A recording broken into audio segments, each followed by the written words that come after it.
Isto é o Topless, amigos, e neste vídeo nós vamos analisar a situação geopolítica no mundo para hoje, dia 15 de janeiro de 2026. E a situação está a ficar bastante crítica em torno da Groenlândia, em torno do Irão. Já existem bastantes fontes que referem que vai existir um ataque por parte dos norte-americanos ao próprio Irão.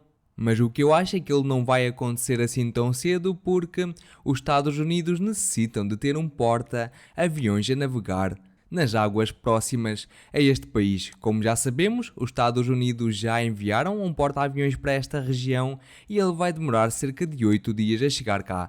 Por isso eu acredito que caso exista algum ataque por parte dos Estados Unidos, ele só vai acontecer daqui a uma semana.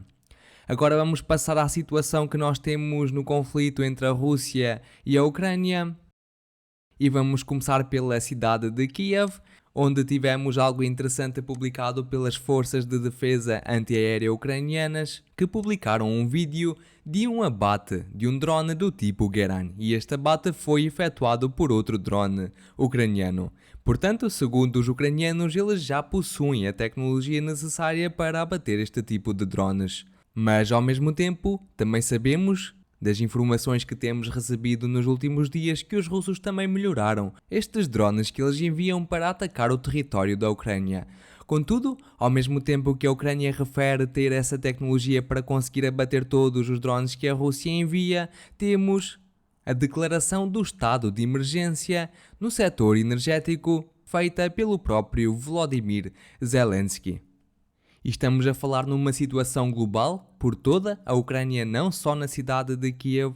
Vou só referir que alguns deputados do parlamento ucraniano já querem evacuar a população desta cidade por causa das temperaturas negativas e a falta de aquecimento nas casas da população.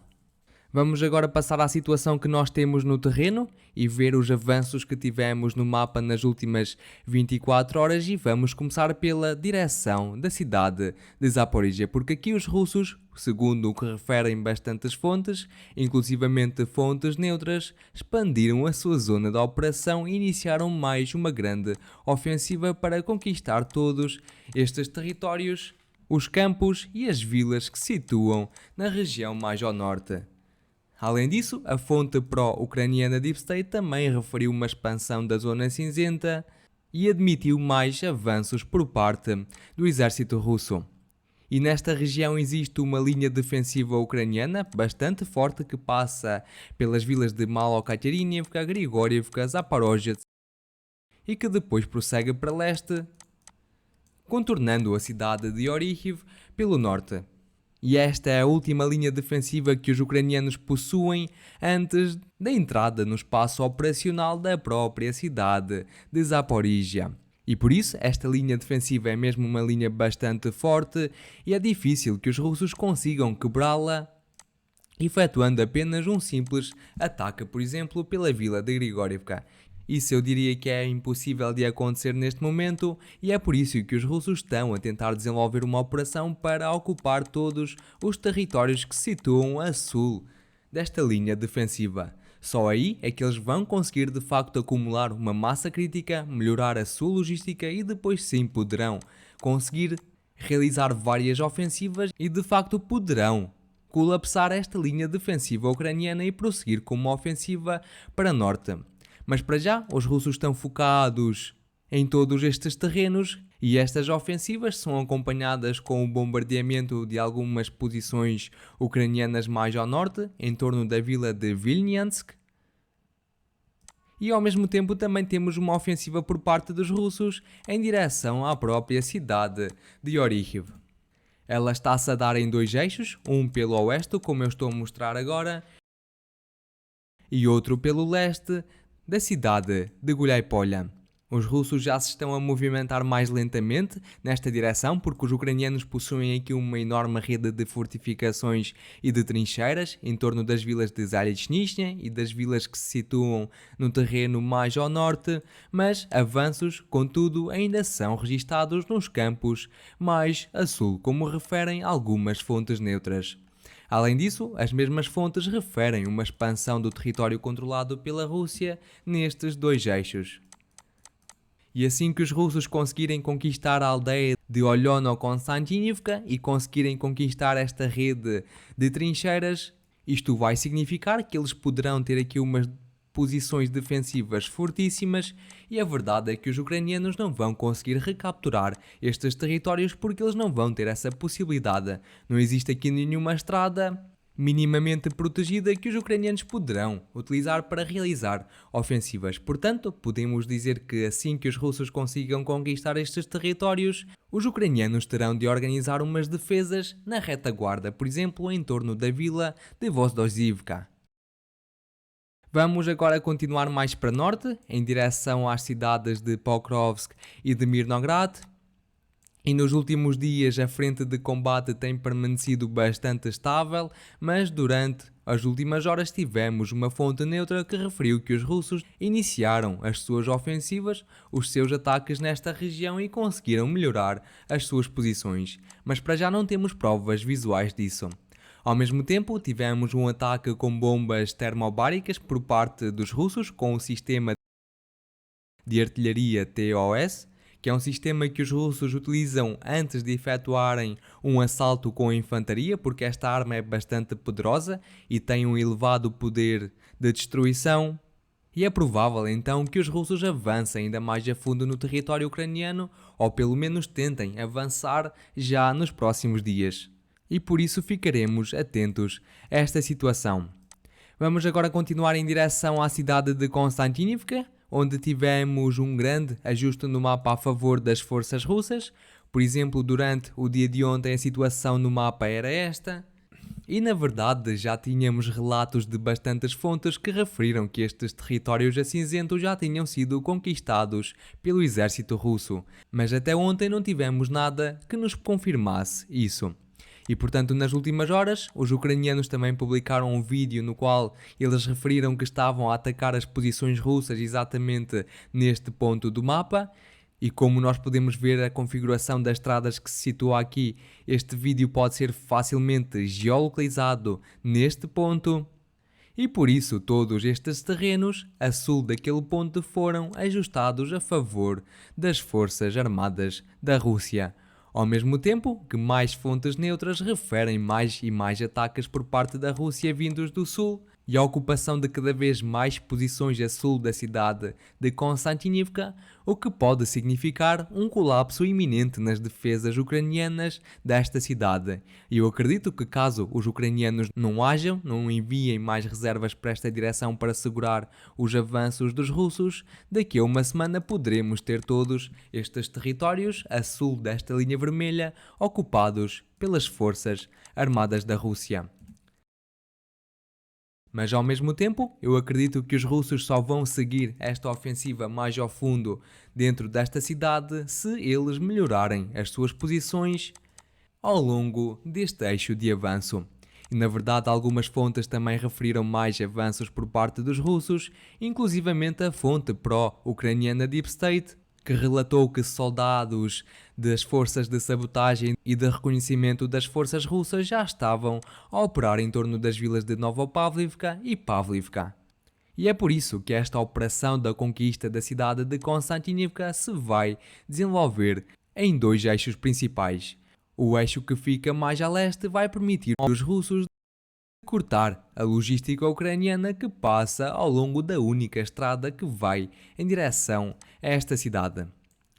Vamos avançar agora em direção à cidade de Siversk, porque foi daqui que recebemos bastantes avanços no mapa nos últimos dias, e para nós termos uma ideia vou só recuar o mapa alguns dias atrás, até ao dia 12 de dezembro, e foi precisamente nesse dia que os russos intensificaram as suas operações nesta região mais ao sul, e várias fontes, inclusivamente fontes neutras, relataram avanços por parte dos russos e por isso vemos que os russos estão a avançar relativamente rápido aqui.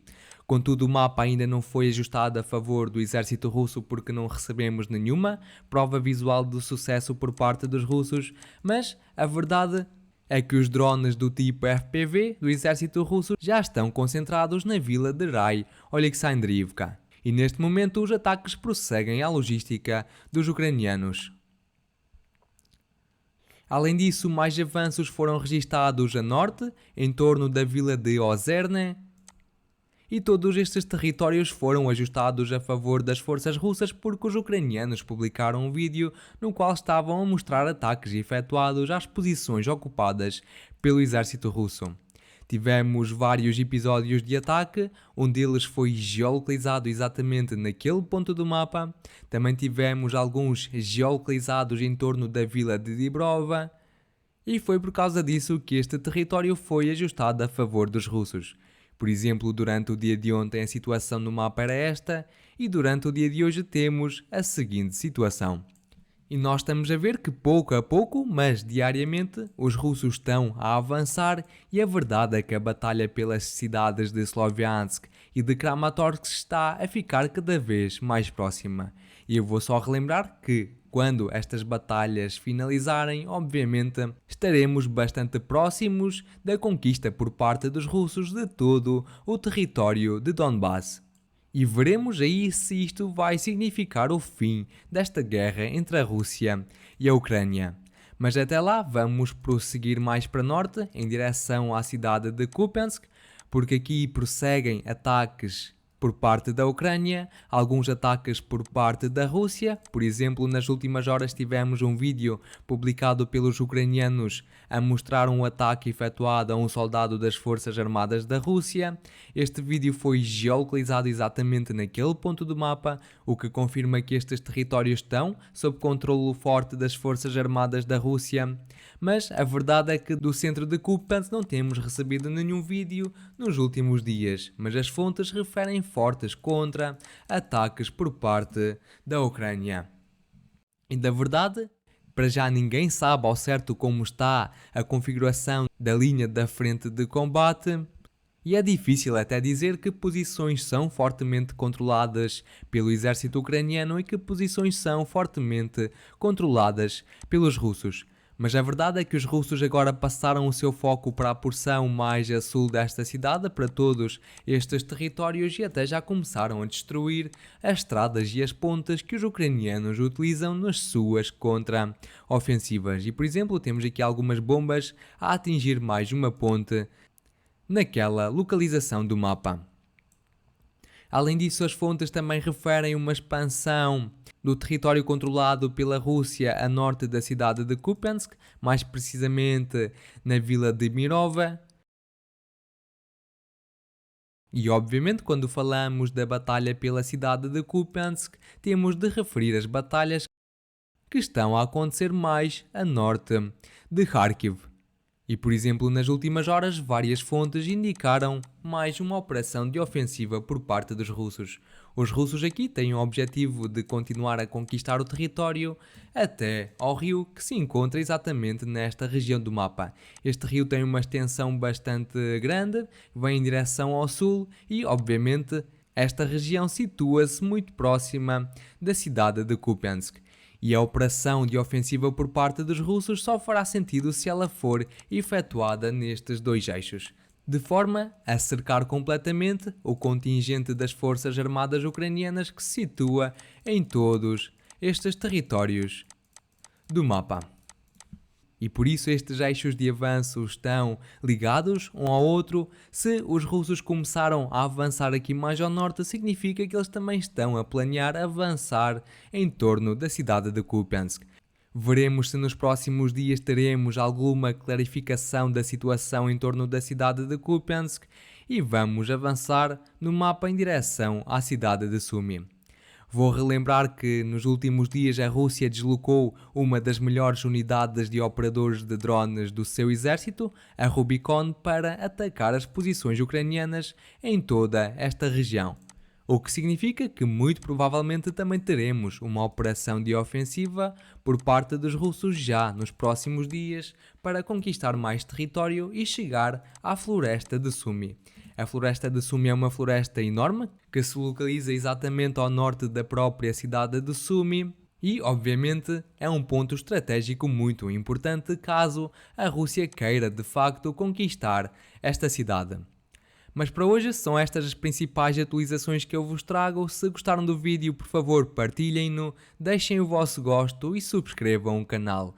E eu relembro que condeno qualquer tipo de violência no mundo. Até amanhã. Tchau, tchau.